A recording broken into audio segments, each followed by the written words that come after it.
Kapitalisme di Eropa telah menjadi ciri khas sejarah dan perkembangan sosial ekonomi benua ini. Pada akhir abad ke-18, revolusi industri meletakkan dasar bagi pengembangan kapitalisme di Eropa. Perubahan ini menggeser fokus ekonomi dari produksi tangan menjadi produksi mesin, menciptakan kemajuan teknologi, dan memperluas pasar. Sektor industri tumbuh pesat, menarik banyak pekerja-pekerja ke kota besar untuk bekerja di pabrik-pabrik. Halo teman-teman, kenalin aku Nisa. Jadi video singkat yang kalian tonton tadi adalah video penjelasan tentang kapitalisme di Eropa. Nah, kalau kalian lebih penasaran lagi tentang kapitalisme di Eropa itu kayak gimana, yuk simak video wawancara aku sama teman-teman UNY. Nah, ini dia guys, tadi ada 2 mahasiswa UNY yang mau ku wawancarai, tapi mereka ngilang, jadi... Halo, namanya siapa nih? Perkenalkan, saya Fuad dari Pendidikan Sejarah angkatan 2022 kelas B.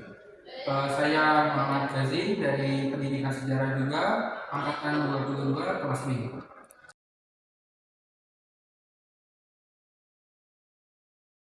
Nah, kalian ini kan anak sejarah, berarti paham ya gimana perkembangan kapitalisme di Eropa. Nah, menurut kalian itu gimana sih perkembangan kapitalisme beberapa dekade terakhir? Perkembangan kapitalisme di Eropa telah mengalami peningkatan yang cukup besar. Hal tersebut terjadi setelah runtuhnya tembok Berlin dan juga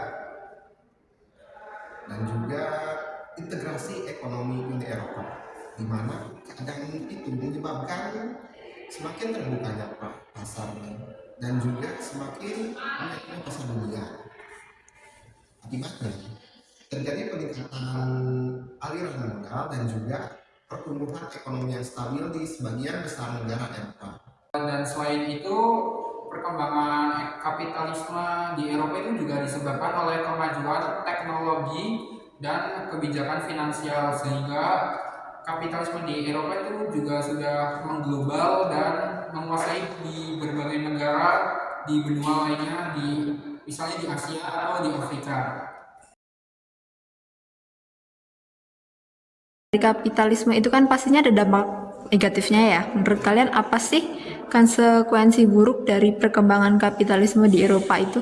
Dari adanya kapitalisme di Eropa sendiri, salah satunya yaitu terciptanya kesenjangan sosial.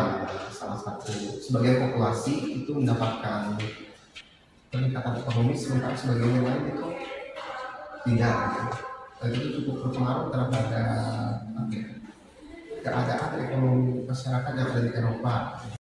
Selain itu tuh kapitalismenya itu juga membuat integrasi ekonomi Eropa ke dalam satu wadah organisasi, sehingga jika ada masalah ekonomi itu satu benua Eropa itu bisa kena semua gitu, karena integrasi dari pemakaian mata uang euro gitu. Nah, pertanyaan selanjutnya itu, menurut kalian kapitalisme di Eropa bakal berkembang nggak sih? Kalau iya, kenapa? Menurut aku sendiri itu kapitalisme di Eropa itu akan terus berkembang, tetapi akan mengalami sedikit transformasi gitu, dalam mengatasi sejumlah masalah yang sudah disebutkan tadi, seperti kesehatan sosial dan juga terutama ekonomi. Kalau menurutku tuh perkembangan kapitalisme di masa depan itu akan diubah dalam regulasi ekonomi dan sosial, sehingga akan berpengaruh dan mengubah keadaan ekonomi masyarakat di masa depan. Kita akhirin nih, ada nggak sih pesan-pesan terakhir gitu buat para penonton? Mungkin dari aku sendiri cuma mau mengingatkan bahwa di samping perkembangan kapitalisme yang membawa banyak manfaat, mungkin perlu dipastikan juga bahwa perkembangan ekonomi itu diiringi dengan perkembangan nilai-nilai sosial yang kuat dan keadilan. Kalau saya itu berharap kapitalismenya itu dapat memberikan keuntungan tidak hanya untuk kalangan tertentu saja, tapi untuk semua kalangan dalam seluruh kelas masyarakat, sehingga kapitalisme itu dapat membantu perekonomian dari seluruh masyarakat. Nah, itu dia pembahasan kita tadi mengenai kapitalisme di Eropa. Terima kasih buat Mas Ilfat sama Mas Gazi atas diskusinya. Ya, sampai jumpa. Dadah.